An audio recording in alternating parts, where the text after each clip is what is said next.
Hi guys, welcome once second to my channel. நான் உங்கள் MBS guys. இன்றைக்கி வந்து நம்ம ரொம்பவே முக்கியமான ஒரு விஷயத்தை பற்றி பார்க்க போகிறோம். இந்த ஃபின்ச்சஸை பொறுத்த வரைக்கும் நிறைய பேர் வளர்த்துட்ருப்பீங்க.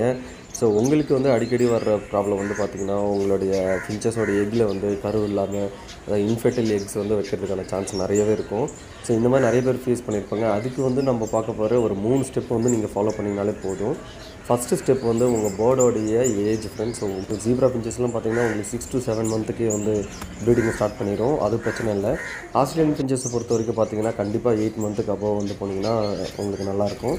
அண்ட் ஆஃப்ரிக்கன் ஃபின்ச்சஸை பொறுத்த வரைக்கும் மோர் தென் 1 இயர் கட்டாயம் இருக்கணும் ஃப்ரெண்ட்ஸ். ஸோ அப்போ தான் வந்து அது உங்களுக்கு வந்து ஃபெர்டைல் ஆகும் எக்கு. அண்ட் இது வந்து ஃபஸ்ட்டு ஸ்டெப்பு. இந்த ஸ்டெப்பை நீங்கள் ஃபாலோ பண்ணிட்டீங்க அப்படின்னா, செகண்ட் ஸ்டெப் வந்து பார்த்திங்கன்னா, நீங்கள் ப்ரீடிங் ப்ரிப்பரேஷன் வந்து ரொம்ப ரொம்ப இம்பார்ட்டன்ட் ஃப்ரெண்ட்ஸ். ஸோ ஒரு ப்ரீடிங்க்கு முன்னாடி நீங்கள் 1 மந்த்துக்கு முன்னாடியே வந்து நீங்கள் அதுக்கு ஃபெர்டிலிட்டிக்கான எல்லா இதுவுமே கொடுக்கணும். ஒன்று வந்து ப்ரோட்டீன் எக்கு வந்து நீங்கள் கட்டாயம் கொடுங்க. அந்த எக் ஷெல் கொடுங்க.